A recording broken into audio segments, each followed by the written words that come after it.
Good afternoon, everybody, and welcome to another edition of Real Talks.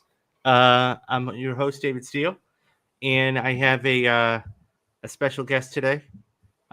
So, special guest, let's introduce yourself to everybody, please. Hi, I'm Tyler Cobaugh. I've been a good friend of David's for the last couple months, and it's been nice. Glad to have me on. Thank you. Thank you. So, the reason why I'm bringing Tyler on is because we have a new juicy development in the whole Alec Baldwin Rust situation, and Tyler is privileged enough to work in the industry, and I wanted to actually have a little bit of insight onto what goes on a set and how this could have happened and maybe change in the future. So, anyways, once again, welcome. And uh, so first and foremost, tell everybody, give us a little bit of background on what you do, Tyler, and how All right, long you've been doing it and all that good stuff. of course. So, I have been working in Atlanta for the last 6 years. March 17th, it will be my 6 years working in the film industry. And what I do on set is I am a production assistant. So, I work with what is called an assistant director team. Assistant directors are literally right underneath the DP and the director. And the first AD is right underneath the director and DP, first AD, first assistant director. Then there are second assistant directors, and then there's a second AD who really is helping with the logistics behind the scenes about scheduling and everything else and working on the call sheet, which is what everybody gets at the end of the day. And me, we're below the second AD and the second. And what we do is basically if they whatever needs to get done on set, we're there to help facilitate and help out. So a lot of what we do is help out with what we call lockups. So we are making sure sorry that if we're filming, say, in this room that I'm in, we would have somebody on the edge of camera that way, making sure people aren't walking in, and on the camera that way, making sure people aren't walking in frame. And we're also there to make sure that people are aware of what is going on. And that will come into play when we start talking about the Rust incident because it it was a failure. There's fail safes. There are multiple fail safes on set that prevent what happened to Elena and what happened to the director and the what happened to the director and what happened to Elena. There are there are multiple fail safes on set that prevent that very incident from happening. So, yeah, I basically help out with whatever needs to help out. And I'm also there for safety as well to make sure people are aware of what's going on. I can't hear you, David. Oh shit. I think you're muted. And that's the most important thing. So, um, when they're on shoots, we have. I mean, listen, we always hear about these shoots and these accidents that occur, and there are things that happen. But that's why we have stunt coordinators that we have. I mean, just one that was introduced, a couple of years ago was an intimacy, coordinator and everything else. So this kind of incident. Now, there were a lot of factors that went into this. Okay, first and foremost, this was a low budget um, production. Okay, and so that being said, it was more of a you know cutting corners type of thing. And so um, at that point, what ends up happening is when you have a low budget production, okay, and you're trying to cut corners and you're trying to do this and you're trying to do that, mistakes are made. And when mistakes are made, then it's okay, how do we correct them? I mean, listen, we have always heard about big budget accidents, right? We've heard of like Letitia Wright getting injured in Black Panther, Wakanda Forever, when Tom Cruise broke his ankle in Mission Impossible. Those things happen. But when somebody dies on set, and that's what we're going to get to in a couple minutes, it's really a, for lack of a better word, a tragedy. So this all started, and so let me digress. So this started back, um, I would, so this It, started about over a year ago. hmm And so what ended up happening was Alec Baldwin, whom we all, know and love from, like, Saturday Night Live and 30 Rock and everything else. He was supposed to be in a Western. And this Western was supposed to be called Rust. And there are, in any Western, okay, that I've ever seen, there are guns. Now, there is something called an armory. Now, this armory is basically there to ensure that it's a safety protocol. And then you have a fail safe and everything else. So what ended up happening to Alec Baldwin was there were live rounds put there was somehow live rounds, some way live rounds ended up getting on this set. And when this happened, nobody checked and nobody did what they had to do. And so what ended up happening was there was somebody that died on the set, and the gun discharged, and it killed one of the uh, one of the crew, and it directed and injured the director as well. Now, you know, so 5 live rounds were mixed in with the dummy rounds, and so there was a huge investigation. OSHA, New Mexico OSHA came in. They are the occupational safety hazard, for the state. And so what ended up happening was, um, not there weren't any criminal charges filed until now. So yesterday, okay, Alec Baldwin and mainly Alec Baldwin. We're just going to say, but Alec Baldwin in general was charged with involuntary manslaughter. And so this leads to a bunch of questions. Number one, how does this happen? Number two, what could be prevented from this happening again? And number three, how does this change cinema?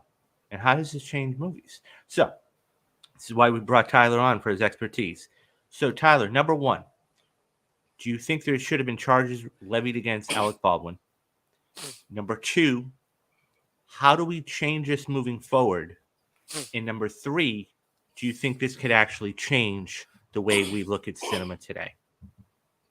So, yes, I do think there should have, I think they made the right decision because incompetence goes a long way.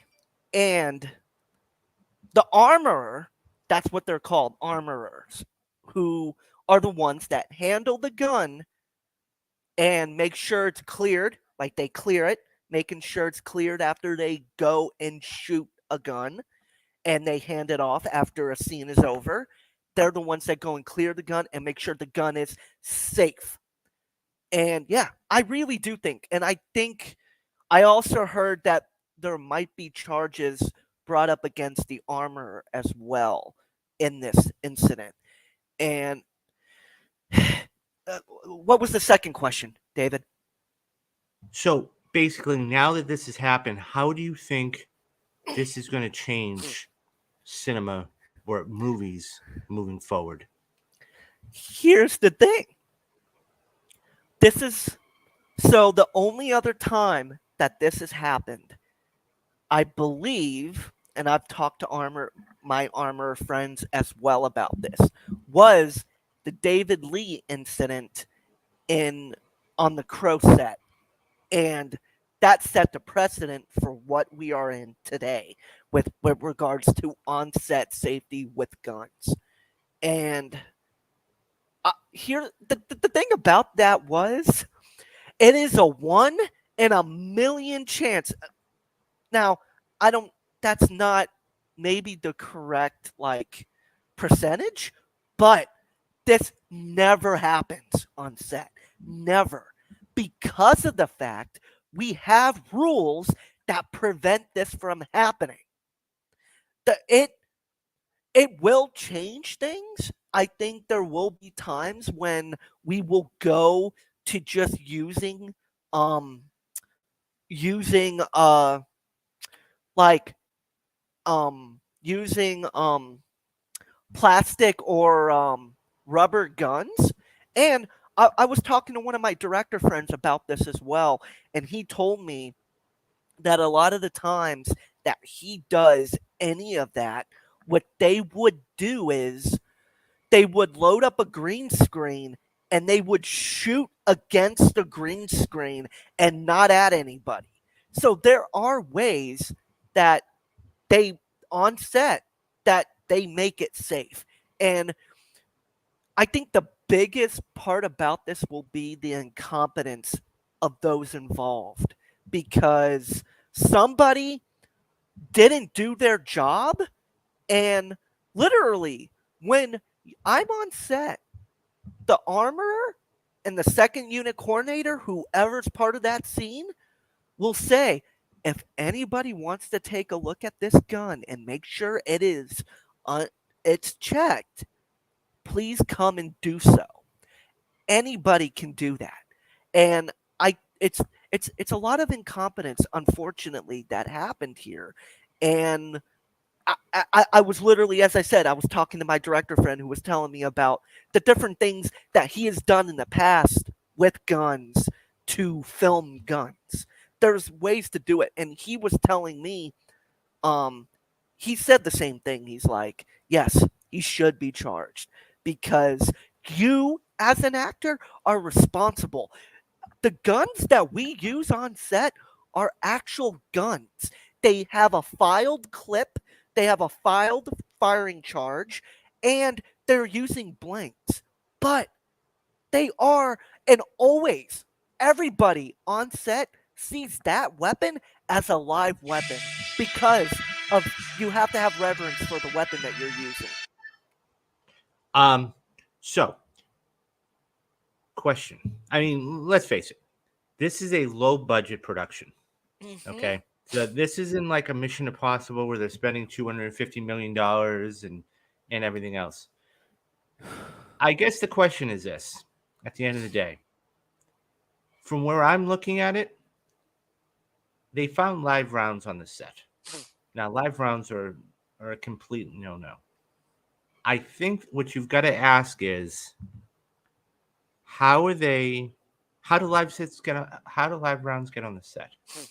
Because that is, to me, you have to figure out who brought the live rounds on the set, and that person should never work again. Period. Because they've proven that they can endanger anybody's life that is using a gun. Um, that being said, do you think that moving forward, um, do you think this is going to change how we view movies? I don't think it will. There's always there's always the question of on-set safety and the working hours that we have to do. I work, no joke, the most I've ever worked on one day on a TV show was 18 and a half hours. And there's always, and I think you're going to start to see a shifting of the tide. There needs to be more of a focus on onset safety.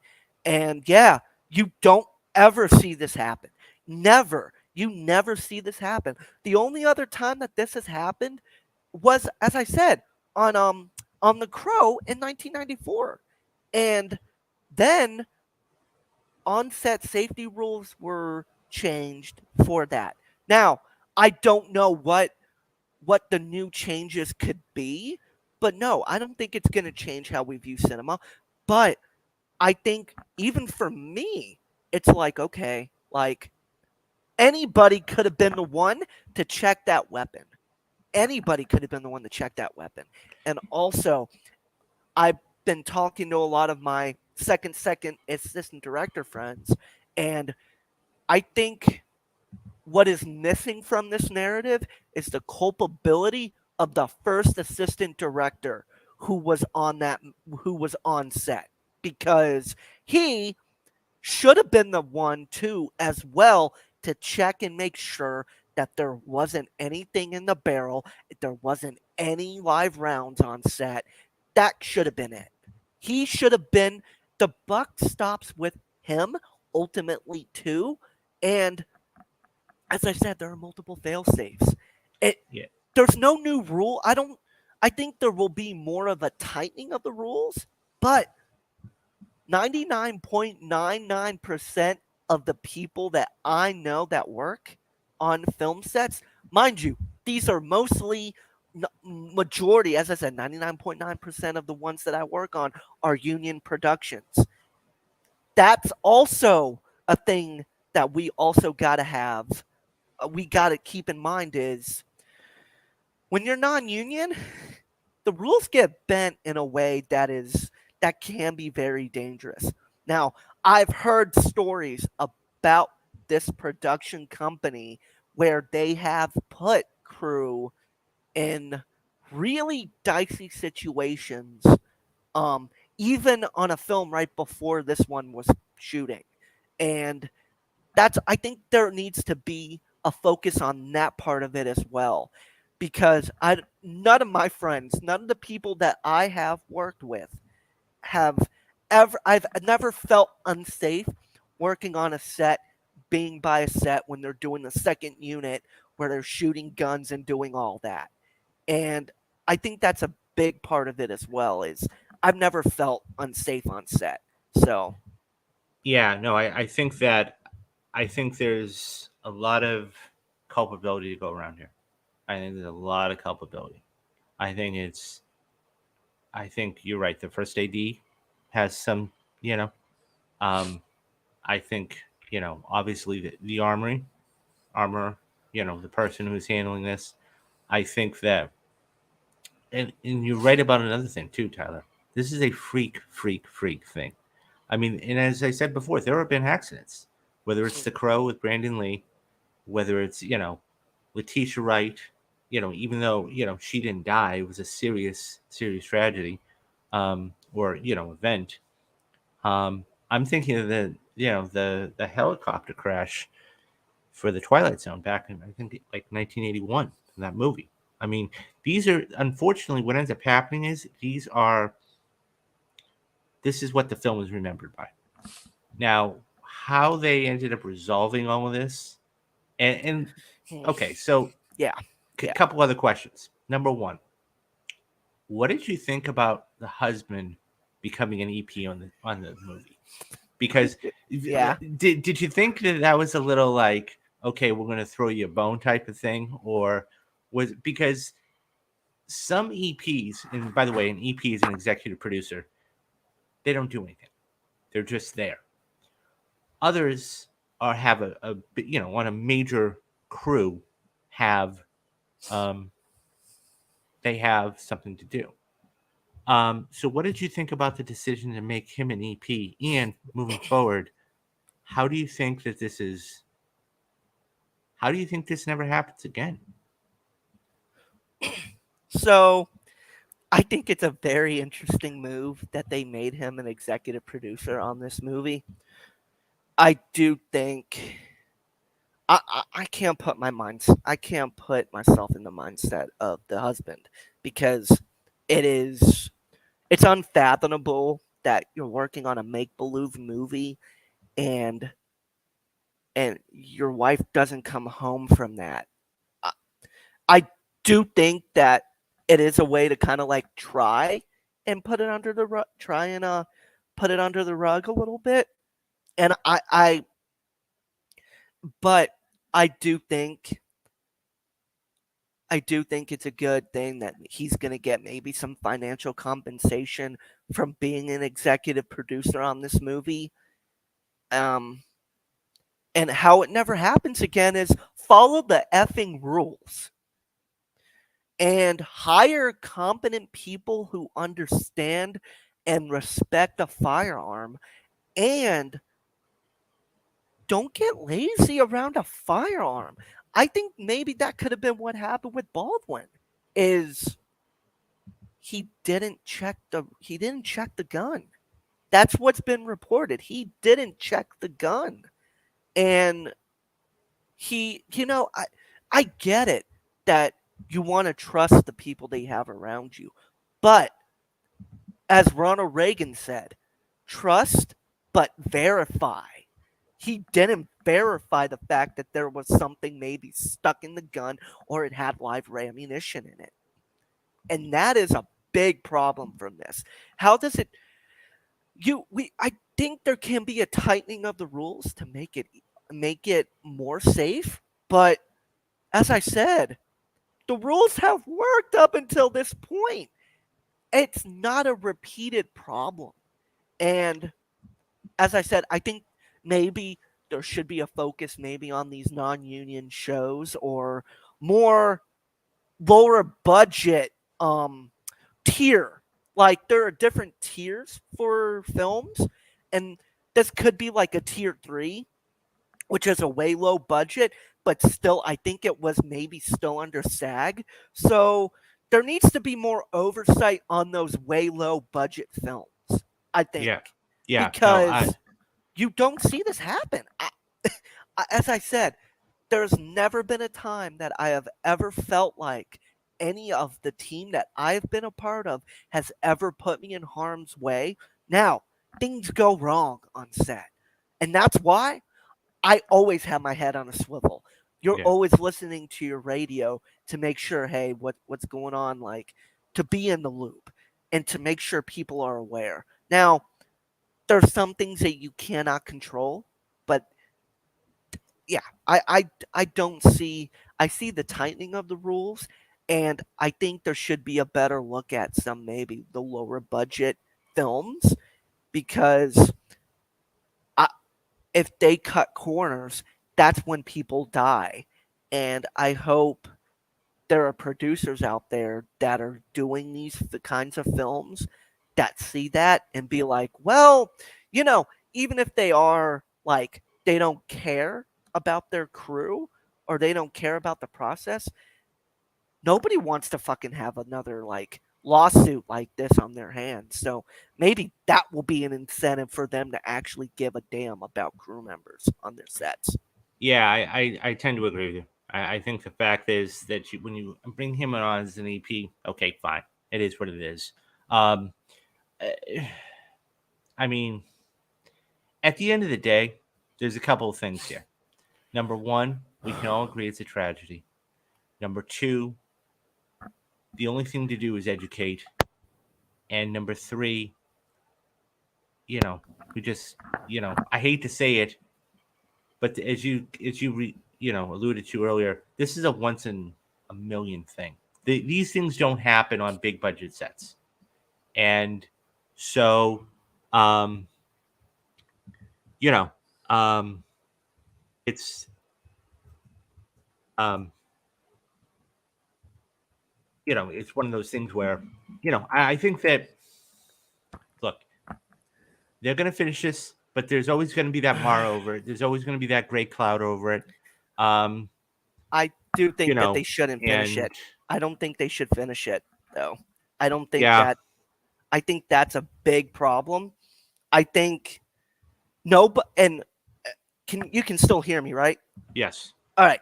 So there is uh there's a movement going around right now on Atlanta sets that if you go with these producers, you could get blacklisted and from your union if you go with these producers and do that.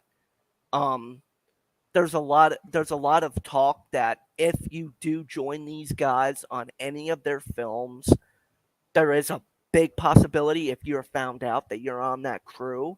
The unions and the union members are pushing that forward. That if that happens, you could be blackballed from the industry and blackballed in the union itself. and nobody would want to work with you.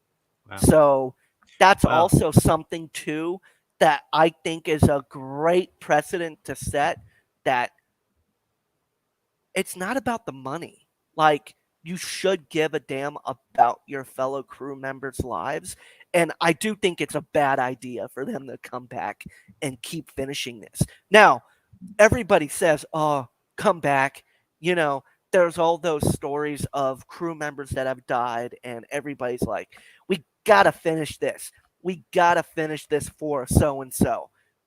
But for the mental health of the crew, I, I don't know who is gonna want to touch this, Yeah. because it is quote unquote cursed, quote unquote. Yeah. Like, I'm going to compare it's it to something. What you were just talking about psychological, I'm going to compare it to the what happened with on the Bills game the other night.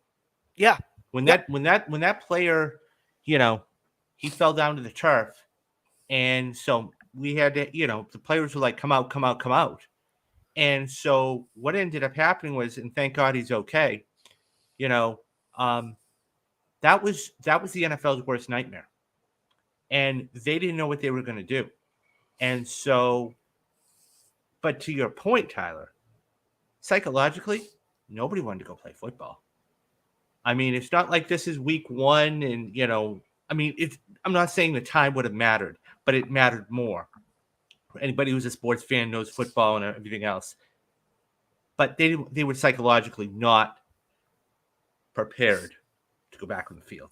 And so, you know, all we can do is move forward. And by the way, this saga is not over, guys. So let's keep that in mind. He just got charged today or yesterday. I mean, look, at the end of the day, he's probably going to get a slap on the wrist and he's going to be fine. But I think the director and a couple other people, they're probably never going to work in the industry again. So moving forward, let's move on to something a little more cheerier. And that is the brand new show that just came out, The Last of Us. And The Last of Us is, I mean, so if you haven't joined already, as I'm going to say it now, like and subscribe. Tyler, myself, Kyle, and we're going to have Destiny Jackson from Deadline. Every Sunday after the episode, we are going to be live streaming our thoughts and our opinions and critique the episode. Last week didn't go so well. We got it recorded, but the video, okay. So nonetheless, the big story was this, that in the first, and Kyle and I were having a little back and forth, and I was right about this, but he was right about something else about it. So HBO Max did crash. And what ended up happening was they had almost 3 million people watching the first night. Now, within the first 2 days, they have had 10 million people watch this. So, I mean, this is going to be huge. Number one, are you excited for the episode coming up? I mean, I can kind of think you are, but moreover than that, Tyler, like, what are you looking for? Let me ask you this question: what are you looking forward to the most? I want to get deeper into this. As I said, I've never played the game all the way through at all. I played the beginning, literally the beginning of it. So I don't know what to freaking expect. I want to see the craziness, the carnage, the insanity of this new world that has befallen the whole world. Like, I think there is I think it's going to be insane and amazing to see what happens next. And it's a beautiful thing that we're in a new age. I think this is I said it before that I think this is going to become one of the biggest shows of the 21st century. And I think people are going to be looking back at this as the point of a huge boom. And hopefully that huge boom is great video game adaptations, but also other streaming services upping the ante when it comes to rich storytelling. I think that's going to be the biggest thing, and I'm ecstatic. Like the first episode is amazing. Now, I've only watched it once, but I think today I'm going to watch it a couple more times and dissect it a little bit more, but still it is I'm still thinking about it even freaking 5 days ago, and I'm still in awe of the performances, the acting, the way that it was written. It, it's a masterpiece. And I've seen that so much on like TikTok of gamers who fell in love with the game 10 years ago and there are people that are saying I played the game, but I was still captivated and glued to the screen. And I knew what was going to happen. And I think what's going to be really interesting is where they deviate in the story and how they make it even more fresh and add to the canon that is already there. Yeah, I mean, I think that this is going to be huge. I mean, it's already basically said that it's going to be huge. Um, and I can't wait for Sunday. I'm just like, and we're only one episode in, guys. That's the thing. It's not like this is, you know, a 5 or 6 episode series. No, this is 9 episodes, and this one's going to be an hour. And I can't wait. I mean, so let me ask you this: what did you think about the viewership? Because that was a big thing. Like, we only had, I say only, I mean, it's the second highest rated um, opening night, if you will, behind House of the Dragon, ironically. Um, so what did you think about? I mean, you had almost 7 million people watch this in 2 days. It was a Was 10 that million. because was that because people said, "Oh, I think HBO is going to crash," or is it because um, and I'll see it the next day, or is it they were absolutely looking forward to it, but they just never got around to it. So, what do you think that was attributed to? I think I think it didn't help that there was a big NFL game going on at the same time that was coming out. I think that could be a big part of it. Now, I think the story that's amazing is I forget who reported it, but it was over 10 million views in 2 days, in the first 2 days. That's insane. And if it if I wouldn't be surprised if the second day had even more viewership than the first day. And it it blew me away with that. And I wouldn't be surprised. Sorry. I wouldn't be surprised if we maybe even see more of an uptick for episode two's premiere.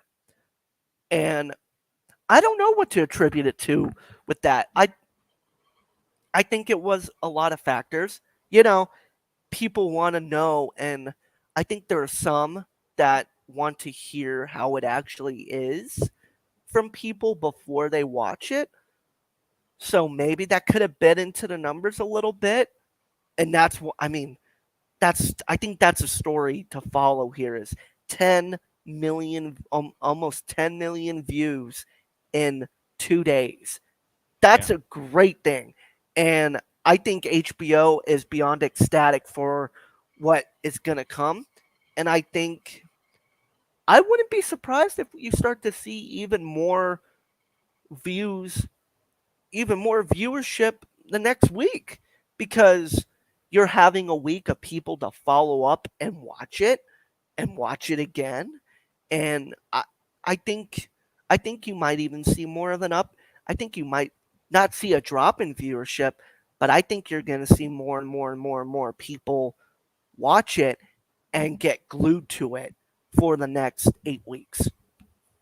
Yeah, I mean, I think that it's one of those things where, look, there are some there are some television shows that don't even get 10 million people. They can't even get 5 million people.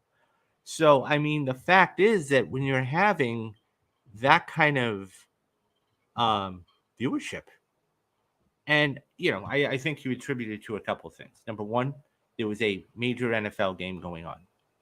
Number two, there was, you had the backing of, let's say, an HBO, which, I mean, really, they did a phenomenal job with it. I can't wait for episode 2. Moreover than that, I just, it's gonna. I think you're really gonna see the uptick.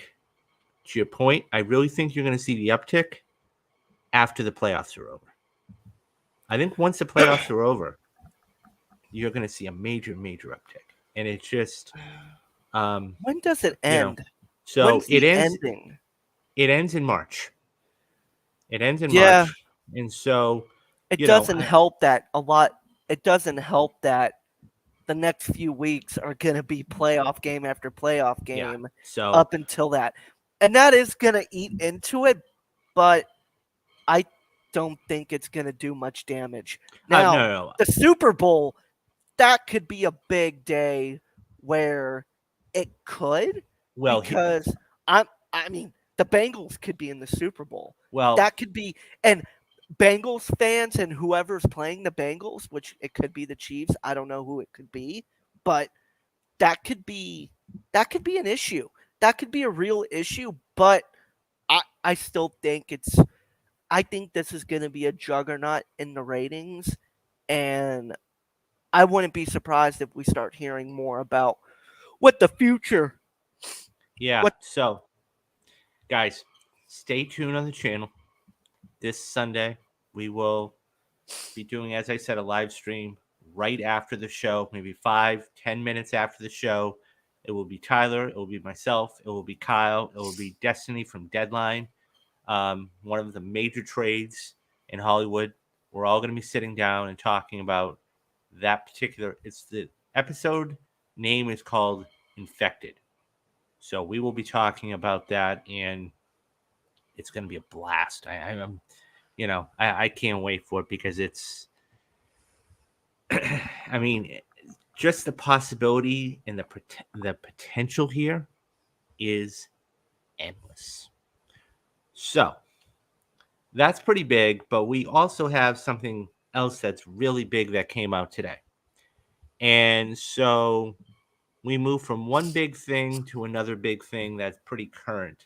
So anybody who's a movie fan and knows that there are a multitude of different awards out there. You've got the SAGs, you've got, the Golden Globes, you've got everything. Well, the BAFTAs. The BAFTA is one of those awards. It's not as, I won't say popular, because it is on the other side of the pond, British, you know, Academy of Film and Television Association, but they do nominate films. And so I want to run through a couple of these different nominations with you, Tyler, and Mhm. get your impressions of it. So we're not going to do all of them, but I thought we'd do a couple of big ones. So we're going to start out with Best Director. Okay. So Best Director, you have Edward Berger for All Quiet on the Western Front, Banshees of Inisherin, Martin McDonough, Decision to Leave, Park Chan Wook, Everything Everywhere All at Once, The Daniels, and Todd Field. And we had the Woman King. We had the Woman King, okay? And so those were the 6. Now, it's interesting because, let's face it, there's a couple of names, or one name, that's really missing. And the film's done pretty well overall. And that's Steven Spielberg. So let me ask you this. Number one, how much weight do you put into these nominations? And two, do you think they made the right decision in nominating these six people? So here's the way I would say it is. I One of my mentor, he worked on the Fablemans. So I have skin in the game when it comes to that because I can't wait.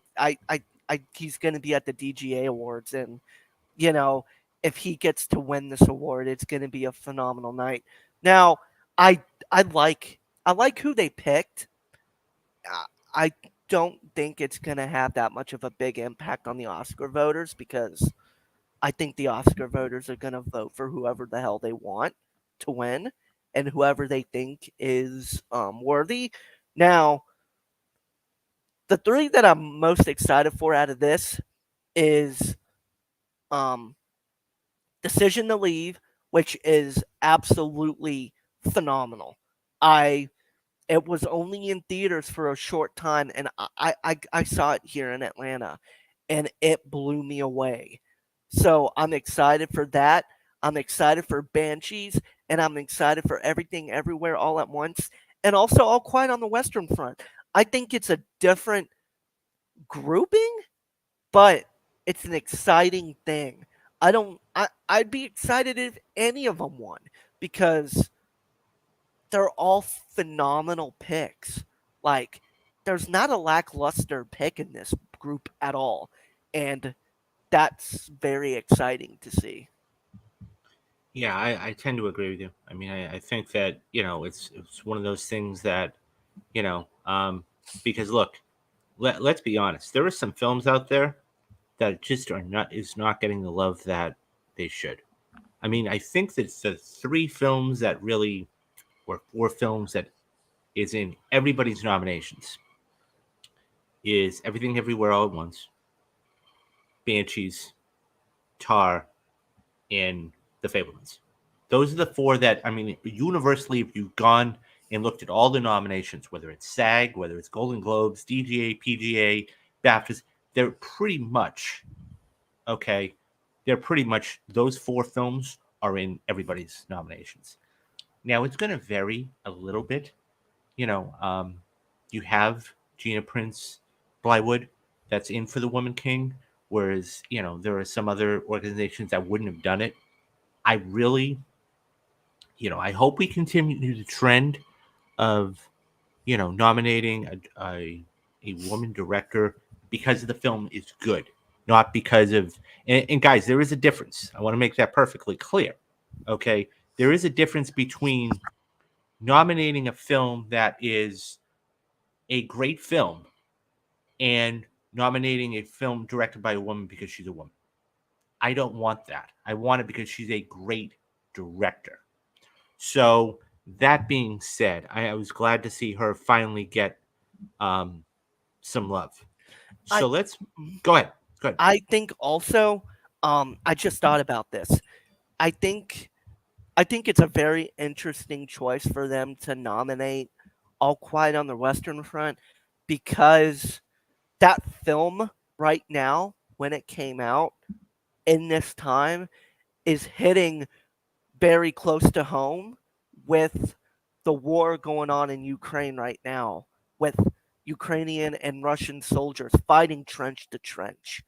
I think I I think that's a beautiful thing that they're nominating a film about a war that was supposed to end all wars. So honestly, I'll say this as well. I think it should get more love.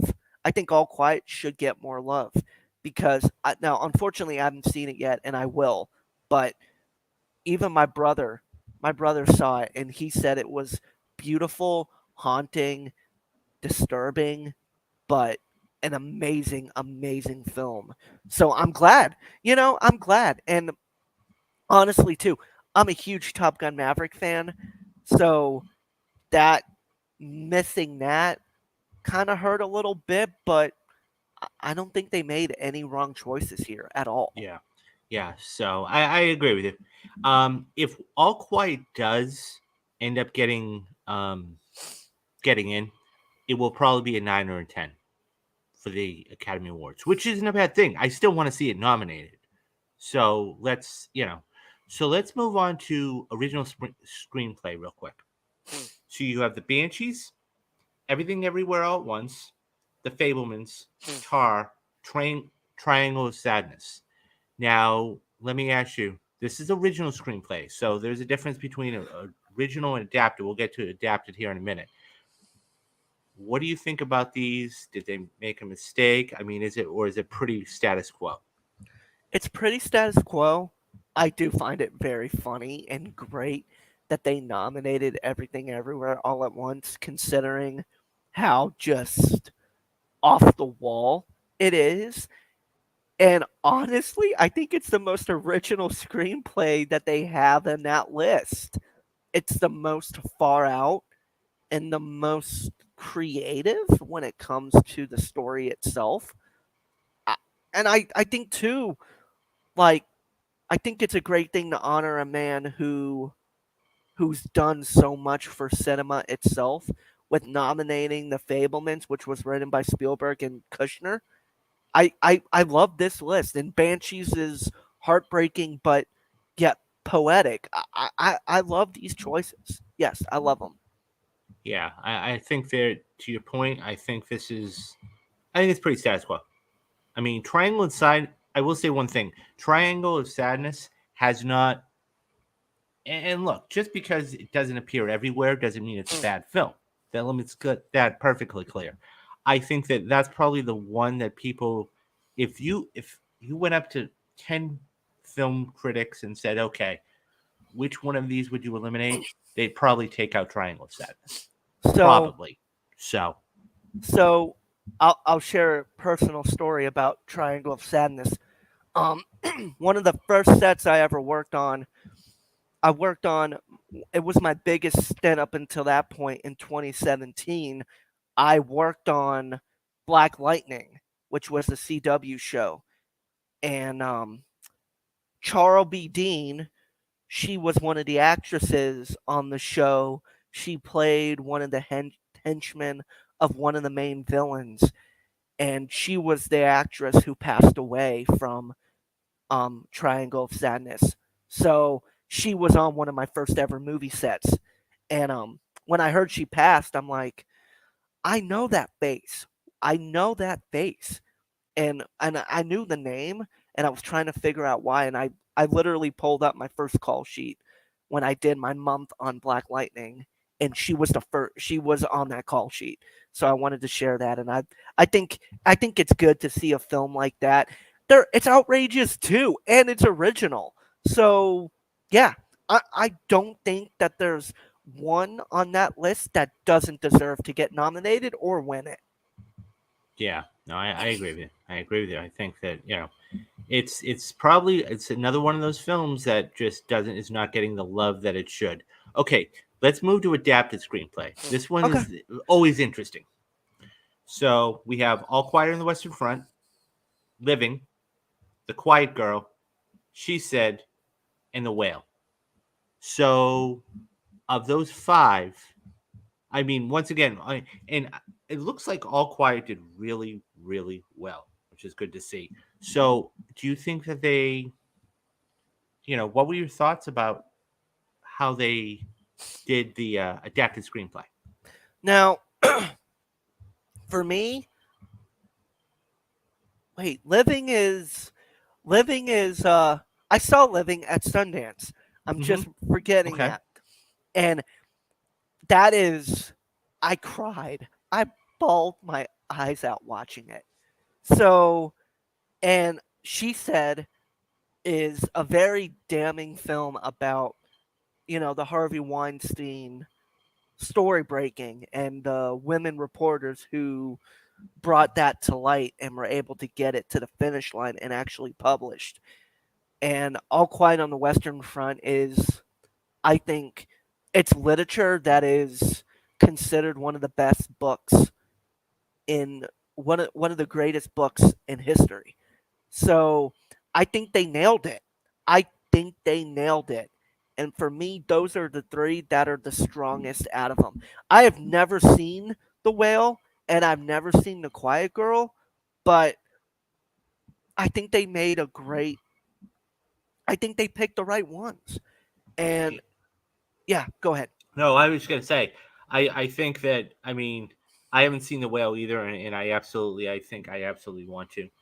To your point, she said is just, you know, it's one of those films that it's it's one of those films that's just, I mean, and it's always going to be compared to like Spotlight or The Post or All the President's Men, but it was really really good. I think the other thing why it didn't do so well, I think it was a couple reasons. Number one, it was it's a niche type of film. Okay, it's a niche type of film. So let's face it, unless you are in Hollywood or you're around Hollywood or whatever, like yourself, or you know stories, it's very hard to um, get a grasp on it. Okay, because it is one man and it's doing this and everything else. The other thing too is if you look at what was going on in out at that time, there were a lot of good movies around, and that was probably one of the things that made that film suffer. Now, it shouldn't have suffered the way it did. It didn't even make $3 million take home. But I'll say this: I love the film.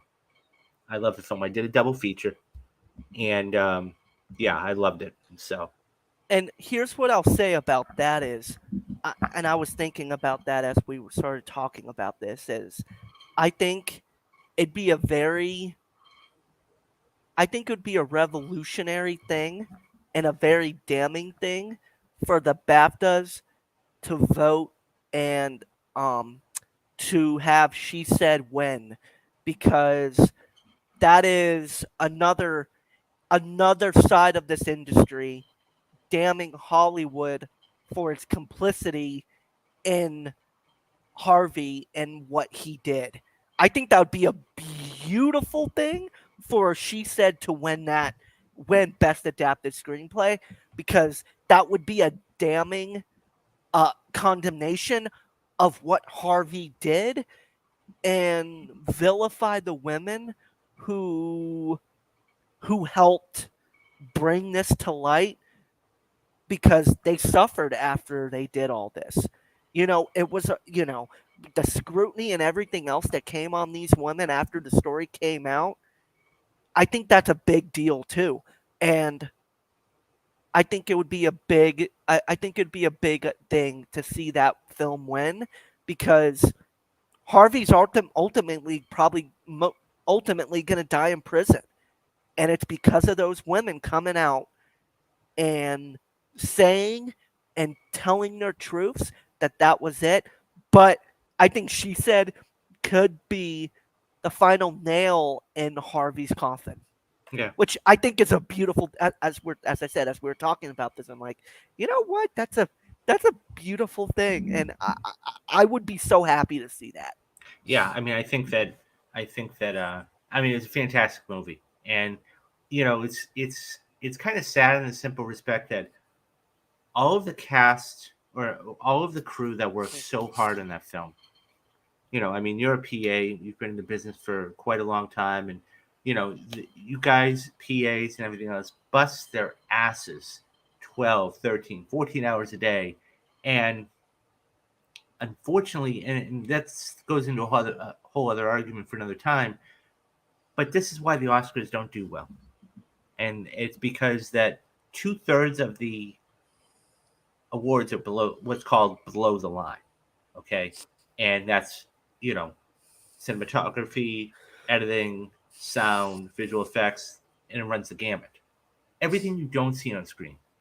Okay. What he does, what everybody else does. Okay. But the only people that really get the credit for this are the directors, the actors, the actresses. That's it. Now, And I will say this though. I think I think we need to set a new precedent that slowly is starting to happen, and that is when they win these awards, Spielberg shouting out the PAs that worked on The Fablemans. because he himself was um, John Cassavetes' production assistant when he started out. I think if I was on a film and I was a PA on an Oscar-worthy film and it won, that's the recognition that I would want to see, because we are not going to get the awards, but if we have our names or our group shouted out on the national stage like that, that's enough praise for me at the moment. And I think that should be the new precedent set, is show some appreciation and respect for the people that are there probably well after the director leaves and are there 2 hours maybe before the director even gets to set and crew get to set. So I think that's where that can change. We need more directors to be like that. And I think as well, if you're a director that doesn't respect your PAs and crew, I think that should follow you. And I don't think that that's a kind of badge of honor that you want, because it, even in the public eye, it could look very bad on you to be that kind of person, even if you're the most amazing director of all time. Yeah, no, I agree with you, because it's, and I'm not saying that you are, or I'm just going to use the term, because PAs essentially they're grunts. Yep. Oh yeah. And Oh yeah. so, I mean, That's not and so derogatory. that We being are. said, and Yeah. if you can get the recognition and you're on a film like that wins an Oscar, you're never going to get up on stage.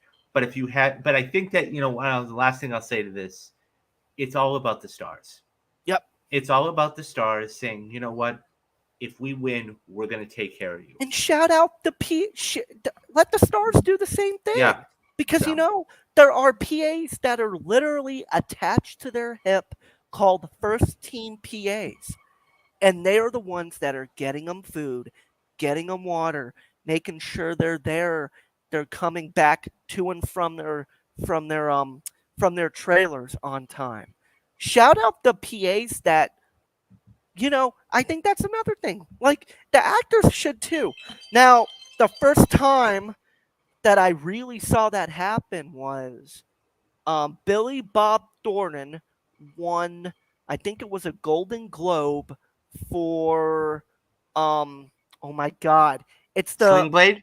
no, Goliath. Oh, It was okay. for his TV show Goliath, Okay. and he shouted out. Unfortunately, it was a PA that passed away, Um, but he kind of started the precedent of bringing that to light. Have, yeah, the talent. If you really appreciate what we do, then shout them out, being like, you know what? Thank you to the PAs who were there helping me get my lunch, making sure I was on set on time, making sure that, you know, we got the tents that we needed to keep warm. You helped us get through our day, and we appreciate that. I think that should be the next press. That should be also the precedent set, is that yeah. too, because you know what, it will it will educate more people about what we do. Yeah. Okay. I totally agree with you wholeheartedly. So let's move to supporting actress. Now Okay. this one is very interesting, and we'll get to it in a couple of minutes. That why it's interesting. So you have Angela Bassett for Black Panther: Wakanda Forever, Hong Chu for The Whale, Kerry Condon for Banshees of Inisherin, Dolly DeLong for Triangle of Sadness, Jamie Lee Curtis for Everything Everywhere All at Once, and Carey Mulligan for She Said. Now, um, let me ask you this: who do you think is the favorite in this category? And we'll get to why it's interesting as soon as you're done. Who do you think is the favorite? Honestly, with the role that it's going, I wouldn't be surprised if it's Jamie Lee Curtis. I think it's going to be between Jamie Lee Curtis and Carrie Condon. I think they're both insanely talented and strong performances, and also I think it's a three-way. Actually, I think it's a Carrie Condon, Jamie Lee Curtis, and Carrie Mulligan. I think those are going to be the three that are going to ultimately be duking it out in the results themselves. It's going to be interesting because um, it's going to be fat. I mean, Oscar nominations come out in less than a week, and we're definitely going to cover that here on the channel. Um, but you know, I think the two that everybody is looking at right now is the two. Angela Bassett is probably, and I'm going to say probably, but it's still wide open. Probably the front runner.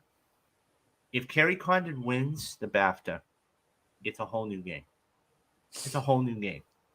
Um, Hong Shu, of course, it's interesting. She was in another film this year that I loved, and that was The Menu.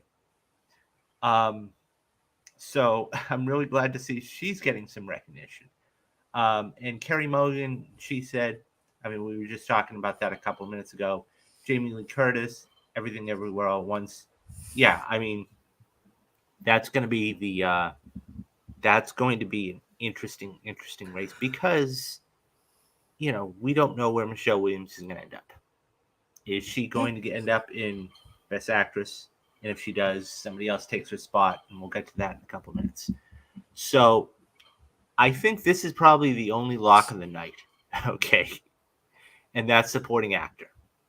So you have Brendan Gleeson for Banshees, Barry Condon for Banshees, Ki Wai Kwan for Everything All at Once, Eddie Raymond, The Good Nurse, Michael Ward for Empire of Light, and Albert Sure. I'm gonna hit the actor for All Quiet on the Western Front. I think this is a lock. What do you think? I think you're correct. Yeah, I I mean, think I it's just gonna be I think it's Key's night, and it's gonna be Key's night through this whole thing. And I think we're gonna be seeing him on the Oscar stage winning an award. And I think I think Brendan Fraser and Key are the rocky stories of this whole thing, and it's beautiful to see. Now, funny enough, I've only seen Everything Everywhere All at Once one time, but I still revisit Key's speech at the end, just talking about being kind, and that struck to me because it's like that's me. I've always been the positive. I've always looked at the positive on the upside, and that is how I survive. And I just love that speech at the end because it's like, just be kind. And I think that that's a message that, and it was funny. I was talking to my mom about this film. She watched it on the plane ride in November when we were all coming back from Miami. And she said it was too weird for her, but she didn't see the ending. She didn't get to the ending with Key, and I'm about ready to send her that speech at the end and be like, it is weird. It is. It's probably one of the weirdest films ever nominated and ever going to be nominated at the Oscars, but the message is clear. And I, and funny enough, I worked on Electric State, which is going to have Key in it, and he I I'm trying to get on the film so I can be there on his last day when he films his last stuff for the film. I don't know if it's ever going to happen, but from everybody that I talk to on the set who are good friends of mine, they say he is just like that. He is just as positive, asking the PAs if they need help with anything, and that makes my heart even more grow to having Key being an Oscar winner for this. And I think even for the BAFTAs, even winning a BAFTA, that sets a new precedent for Asian Americans as well in cinema. Keep it going. And again, I think it's great that he's going to win for a film that is probably the most far out film that you could ever think of. That literally has had legs since March, almost a year. And it's like Top Gun Maverick too. Like it, it's like the Loch Ness monster. You do not see those kinds of films. You don't see those legs on these films, and I think that's also. I think there's going to be a changing of that. That no matter where your film is situated, it still can be Oscar worthy and awards worthy, and it can still have that word of mouth almost a year later. Sorry, Yeah, Scott. no, absolutely, absolutely. Um, I totally agree with you. I totally agree with you. And so this has just been one of those films that has just kept going and going and going Yep. and going, and it's fantastic to see. So we move on now. Let's get to the three big categories, okay? Uh And we're huh. gonna do Best Actress first, Okay. leading actress, okay? So Kate Blanchett, Viola Davis for The Woman King, Daniel Detweiler for Till, Anna de Armas for Blonde, Emma Thompson for Good Luck to You, Leo Grand, Michelle Yeoh for Everything Everywhere All at Once. Um, wow, what a eclectic bunch we have here. Um, First of all, I give me your thoughts, and then tell me I who do think you it's a think lock. wins. I You think think it's a it's lock. I think it's a lock for Michelle Yeoh. I think it's a lock for Michelle Yeoh. Um, I think that this is the strongest group that we have right yet, and it is every end of the spectrum when it comes to films. We have two. We have so many. We have a great representation within this nominations bracket. We have somebody Anna de Armas, who's from Argent. I think she's from Argentina. Um, we have Daniel Deadwire. We have Viola Davis. We have Michelle Yeoh. Like it. That's a great. I think that is a great group to show that roles are evolving, and we are not just having these lackluster roles for women of color. We are actually having strong female roles altogether. now? Here's a question I got to ask: of the six, which three or four? I mean, look, I would say this personally: it's a two-woman race between Kate Blanchett and Michelle Yeoh. Okay. Um, that being said, you have three other spots. Yep. You have Anna de Armas, Dan, uh, Daniela Detweiler for Till, and Viola Davis. The only reason I don't include Emma Thompson in that is because she hasn't really. I won't say she doesn't. As far as award season is concerned, Yeah. Uh it's huh. more of you know. Okay. Um. So I gotta ask, which one do you think of those four remaining? Which three do you think gets the nomination for the Oscar? Um, I think you're correct. I think, and that's the thing too. I gotta watch Tar, and that's definitely gonna be on. Yeah. It's been a whirlwind of a year, and I keep hearing everybody is praising Blanchett for hers. So I gotta say, it's gonna be. I think you're right. It's gonna be between I think Kate Blanchett, Michelle Yeoh, and I'm gonna be bold and say um Daniel Deadweiler maybe. I Yeah, think it's either gonna be Daniel Deadweiler or Viola Davis in this.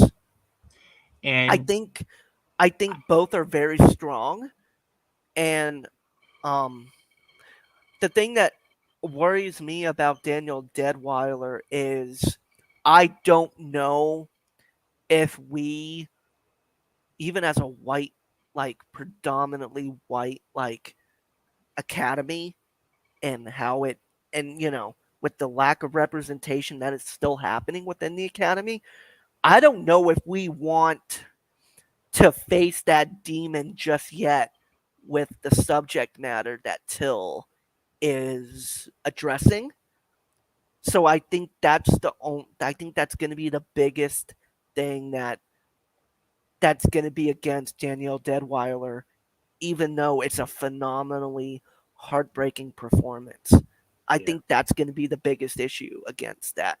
You know, we're going to have to face it head on at some point, but I think it would be a bold statement to have her nominated, and as well as Viola. Well, I was just going to say Anna Darmus because this would be the first time in recent memory that I can think of, and maybe, I Oh, could go back and look.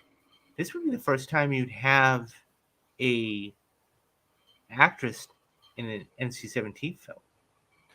yeah. I So, didn't I think mean, about that would that. look. I think you're going to have to break the mold at some point, whether Oh it my god, is, yeah.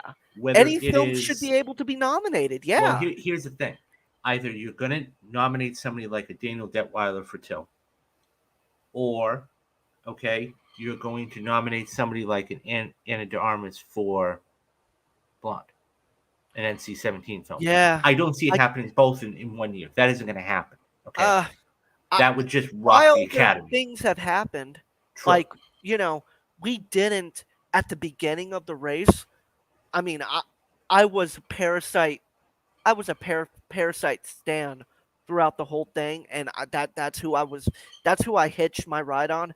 I wish I betted on the Oscars because I would have won a lot of money betting on Parasite. Yeah, But wilder things have happened. it has. So, and with how crazy these last 3 years have been, 4 years since Parasite have been, I wouldn't bet against any of that Yeah. happening. I mean, So, and if the Academy wants to make a wave, that's exactly. I didn't think about the fact that Blonde, it was NC-17. yeah, I forgot about that. So yeah, that's another that. As I said, yeah, crazier things have happened, yeah, and I think that would be, and also Argentinian. I think she's from yeah, Argentina too, so that would also be another great precedent to set. But also, I think also wasn't oh my god, Javier Bardem's wife, yeah, Penelope Cruz. She's yeah, been nominated, right? yeah, yeah. So She's one. but still, that would still be a great precedent to set to have somebody else, another woman of color, Yeah, all any I of them win. agree. And I think Okay, that's yeah, so let's move on. We got two left. We copy got you. two left. So we got Best Actor. This one is once again, it's an interesting group. We have Austin Butler for uh, Elvis. We have Colin Farrell for um, Banshees. We have Brendan Fraser for The Whale. We have Daryl McCormick for Good Luck, Leo Grand. Paul Mescal for After Sun. And Bill Knightley for Living. Um, I gotta say that there are three there that, well, at least two there.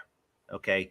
After Sun is, so this is one of those categories that I think that there are at least three locks that are guaranteed nominations. Okay. And that is Austin Butler, Colin Farrell, and um, Brendan Fraser. Those three are locked in. Now, if you want to say that, Bill Knightley, who has been getting the nominations as of late, um, put him in there. So the other two, uh, the Paul Mescal and Daryl McCormick, probably not. So here is my question. Number one, who do you think gets the fifth slot? And number two, who do you think wins Oscar night? Well, let's go. I who gets the fifth slot. I think So who Austin, gets as the you fifth said, slot? I think Austin's. You're right. Austin will get nominated. Colin will get nominated. Um, I do think. I think Brendan's a Brendan lock too. Fraser. I think Yeah. Brendan should be a lock. I think Bill Nye should definitely be a lock. Okay. So that being said, 4 out of the 5 are taken. Who would be your fifth person to I put in think there? After Sun should get something from this because I I I got to see a little. I got to see bits and pieces of After Sun, and Paul Mescal's performance is great. And I think shedding a light a little bit on mental illness would be a big um, would be a big win as well.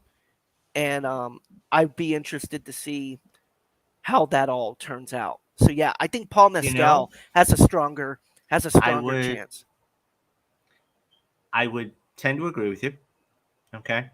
However, if you look at the past, I don't know, 5, 6, 10 years, going back to Silver Linings Playbook, the Academy has had a track record where they could very easily have, as you put it, put a light on it.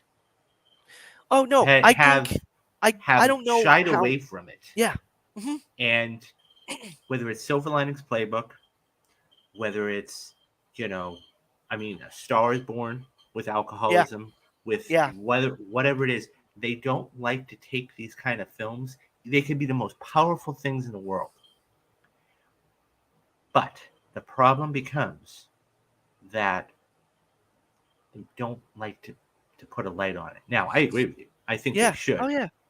I But think what they will do and what they should do is two totally different I things. think Austin could win. I think Austin and Colin are the strongest out of on it, and that's the thing too. I can't. It's very. That's a very strong category to have. Um, Heart of Hearts, I would think Brendan Fraser should win because I don't know if I'm gonna see The Whale because I've heard it's just wrecks you and you know it's not easy to watch at all. So that might be what holds me back from seeing it. But I'm a big Brendan Fraser fan, and I think from all I've heard, his performance is great. I, I, I don't know. I don't I know who could win this, dude. I think that his Critics' Choice win absolutely moves him forward in the race. He's back in this. Okay. Yeah, Moreover than that, though, so who would you put in that fifth slot? I Would think you? it's Let me ask you this. I know this is an unpopular thing to I say. think it's Paul. I think it's Paul behind Bill. Okay. I think it's Okay. Paul So Mescal. Tom I Cruise don't know wouldn't. if Dan. I never saw Good Luck to You, Leo Grand, I don't think a but lot of people have. yeah, and that's a shame because you know, it it was a Sundance darling film that a lot of people liked at Sundance in 2021. Yeah. So I think that's a very sad thing for it to happen. But I think Paul Mescal could be that fifth slot for sure. Okay. And but So also, who knows? There could be somebody else that comes out of left field that you're like, oh my look, god, like look. that's a perfect There is choice. there is no. I mean, I know it's probably an unpopular choice with a lot of people. Don't be shocked if Tom Cruise makes it in there. As I said, I mouthed that Don't be Tom Cruise, shocked on Oscar nomination day if and they say Tom Cruise is his last nominee. and listen, that's who, I think I've said this before. That's who I'm. It's gonna be between Everything Everywhere All at Once and Top Gun Maverick are gonna be those films that I've had my horses hitched to. And if Tom Cruise wins for Top Gun Oh, he Maverick, won't win, but he'll get nominated. oh, but I will say this: crazier things have No, you're happened. right. So watch out. Yeah, yeah. Like I think that would be a great start to the year to have somebody like Tom win for a role that, as a Top Gun I fan, think I wasn't if expecting it to Tom be as Cruise that good. wins, I think if Tom Cruise wins, this is going to be more of an appreciation Oscar. his And the reason I say performance that, is and the great. reason I say that, I can't. no, I don't like it. I don't like it either. But I don't think look, it's an he's been appreciation thing. nominated 3 times already. Magnolia, Born on the Fourth of July, Rain Man. I've always said he's a better dramatic actor than he's action guy. Everybody knows him from Top Gun, Mission Impossible, But And look, he can do sci-fi, Edge of Tomorrow, War of the Worlds. let's. But the one thing, and the man's made billions, and look, he doesn't care about money. He doesn't care about fame. He doesn't. He just wants to make films the right way. It's kind of like I'm going to compare it to Angela Bassett. Angela Bassett is a fantastic actress. She's been around the game for 30, 40 years. Okay. Mm-hmm. The one thing that's not on her mantle, Tyler, is an Oscar. I Yeah, think if she but wins, it's going to be not an appreciation Oscar. Because I think a lot of people out there would say, look, there are better acting performances. Because I won't say they dropped the ball in 2019 or 2018, but that being said, though, if Tom Cruise were to somehow miraculously pull this out, okay, this would be an appreciation Oscar over the past 40 years to say thank you for your service, thank you for what you've done for cinema, thank you for your. I know I don't I like it either, but no. it's the But truth. here's the thing. I don't think that that's a right way to look at it because I think Tom's look at I'll compare it to this. I think his moment with Val Kilmer is the same kind of moment that happened in Captain Phillips at the end, Mm, where Tom Hanks just breaks down crying out of nowhere after being saved. Listen, I think his freaking performance with Val Kilmer and that speech alone is Oscar worthy enough and beautiful. I don't I would say if this was maybe 10, 15 years from now and Tom hadn't won yet, maybe that would be an appreciation Oscar, but I think his dramatic I think the dramatic him as a him as it blew me away his performance as uh as Maverick. as Maverick. Yeah. So I So don't think I'm sorry. I just don't yeah. agree with the fact No. that it's not an that wouldn't be an appreciation No. I Oscar. know. You know, I think I think it would be. I think the thing that would get him nominated would be that speech with him and Val Kilmer I because agree. it it broke everybody, Mm-hmm. and even people that weren't huge Top Gun fans. I think were gravitated to that. So I don't So know. okay, yeah. So let me ask you this real quick. So who do you think wins Oscar night? Do you think it's Austin Butler? I I think for me, I don't want to put a I don't want to put a name to it. I don't want to put I don't want to predict it. I think Austin is a big. I think that'd be bad. I think that'd be amazing to see Austin win for Yeah. sure. I think it Yeah. could, and I think his performance as Elvis is great. Yeah. So whoever So it is gonna be, whoever I think this is gonna be like another. No, I think whoever wins is gonna be very deserving of that win. I And agree. I agree with you I don't wholeheartedly. know. I I don't agree know. with you wholeheartedly. I think Austin is a Okay. good choice though. So let's move to the last category. Okay. And Top of this you. one is the big one, best film. So we have, and boy, do we have a stacked lineup here. All Quiet on the Western Front, Banshees of Inisherin, Elvis, Everything Everywhere All at Once, Tar. Those are your 5. Now, most Okay. notably is the missing element there is the Fablemans. Now, I not was to gonna say say, Top Gun Maverick as and well. Top Gun Is Maverick. So, where, I mean, I don't know. What do you think of these 5? Do you think they got it I right? think Do you it's a think good. I they, think they made good choices. I think they definitely made good choices. Um, I wouldn't count out the Fablemans at all or Top Gun Maverick. Um, how many? How many are supposed to be nominated for Best Picture this year? 10? So it is a hard 10. A I st- hard I 10. think I think Top Gun Maverick and I think Fablemans are definitely going to get Ah, nominated, no doubt. and I think this doesn't deflate any of the power that those two films have. Out of this list, I'm gonna go with I'm gonna go with the Daniels. I think the Yeah. Daniels have a chance to win a BAFTA for this. Yeah. So it's going to be interesting. I think all of these films are absolutely going to get nominated for Best Picture. Yeah. Okay. If Hmm. you now include The Fablemans, if you now include, um,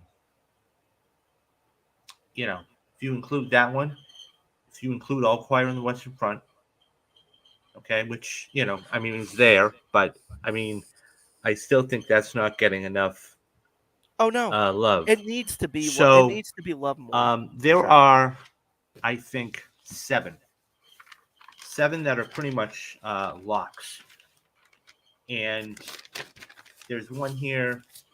So I think I won't say the locks, but the ones I think you can probably or be safe with is Okay. this is for the Oscars now.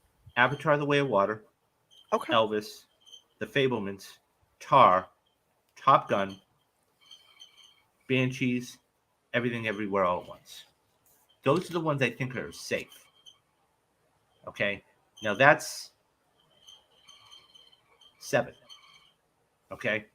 So if that's seven, who takes eight, nine, and 10?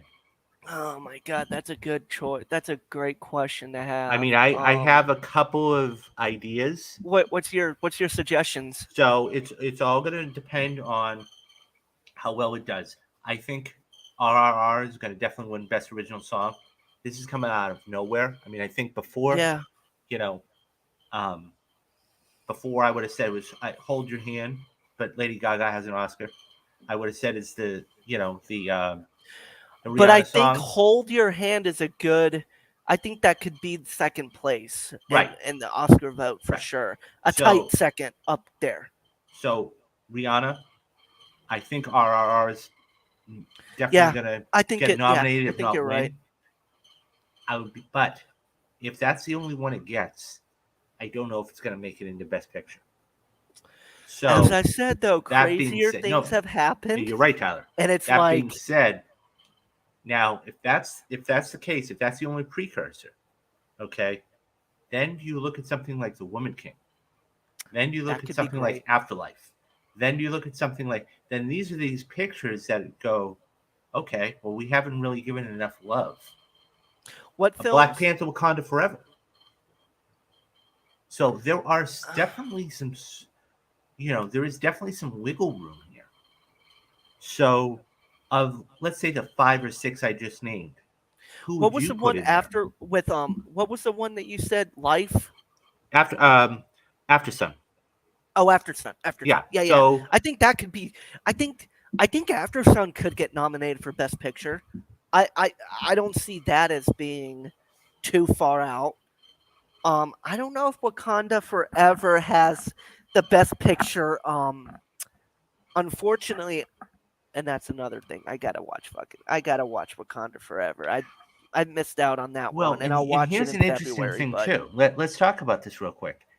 If Angela Bassett, I mean, because all things are probably going to say she's going to get nominated.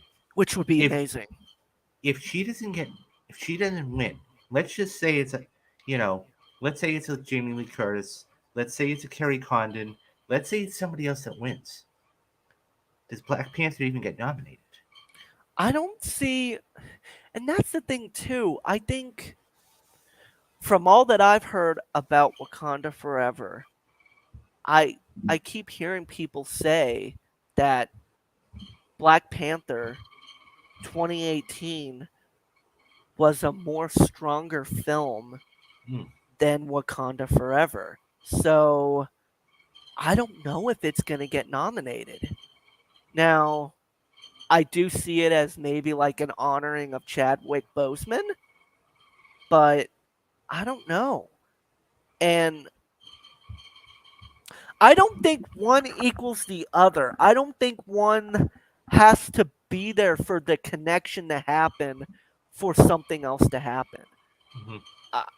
Like I think Angela Bassett could win, Yeah. and the stuff that I have seen of her performance, I think she's the strongest performance in the film And for we're not even sure. talking about, listen, there's something else to keep in mind here. Is we're talking about precursors.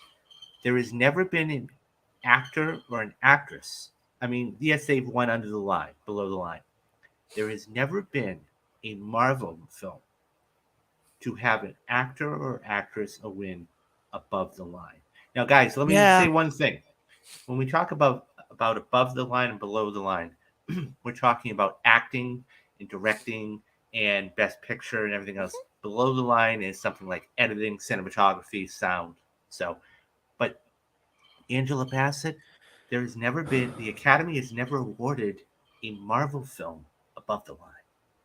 So there is a multitude of different storylines and narratives here that I think are going to be fascinating for next week.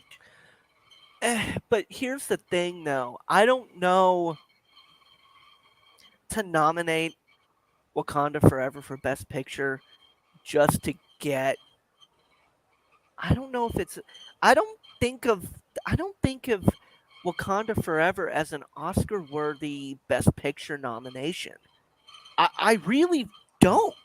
Like the Marvel stands will say every goddamn movie that, and also please don't come for me, Marvel stands. I Mm-hmm. mean, I can I can take you guys on a little bit, but I, as somebody that has worked on Marvel projects, I think the performances could be nominated, but I haven't seen it all together be a win. Now, Ruth Bader Carter should probably get nominated for costume. I would be all in on that because she is great at what she does. So give it to that. I And would love that. yeah, I would love that option. So yeah. give it to that. So But I mean, I just don't see it as being like an all around that would take out some other film. mhm, I, you know, I you know, I might get hate for that, yeah, but no, it's gonna be like it. I would be cool to see all my friends that worked on it get be able to say that they worked on an Oscar nominated film like that. But I don't know. yeah, I yeah. don't know. And this is what makes the races so exciting, guys, because we When have all is the these different Oscars? things. When is the Oscar nominations? Less than a week Less comes than out a week next week.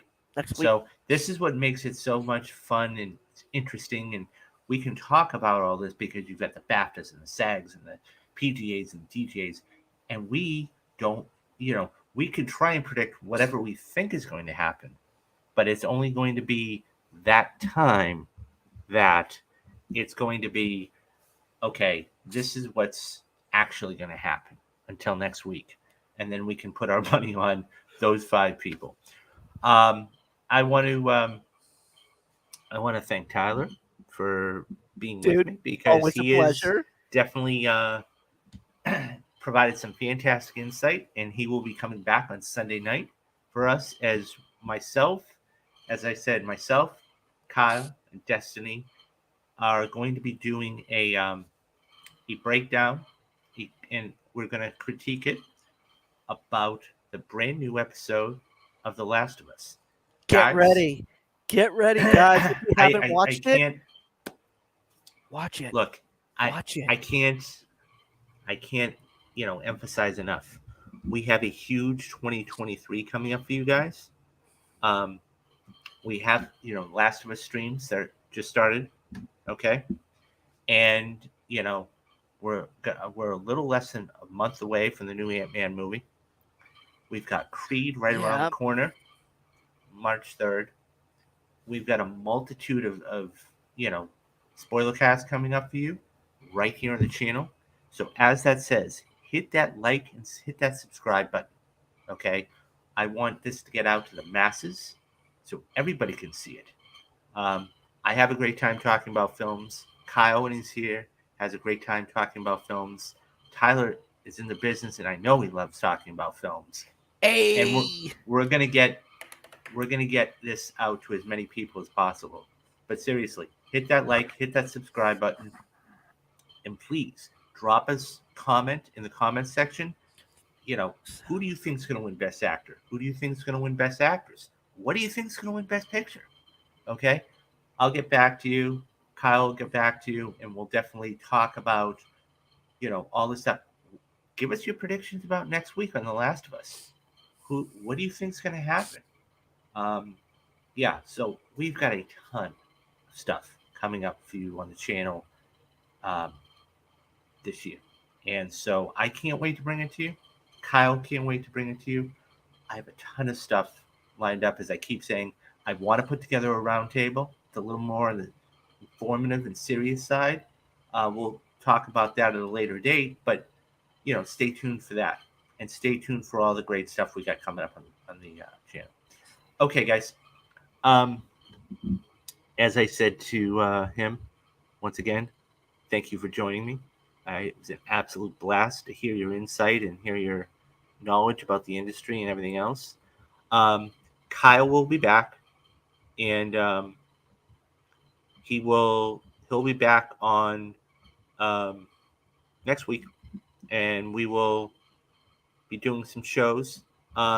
So as we close today, I wanted to just say one thing, and that's we have some very interesting videos coming up for you guys in the coming days. One of them is going to be the top 5 film franchises of all time. What we think are the top 5 film franchises of all time. Another one is going to be John Williams. Top 5 scores for John Williams, probably top 7. He's going to be celebrating his 92nd birthday. And just amazing. I mean, he's been working with Steven Spielberg, the GOAT, for 50 years. So we've got that video coming up, and we got a ton of other stuff on the channel. So he is Tyler. I am David, and you have been watching Real Talks. Bye-bye, guys. bye, guys.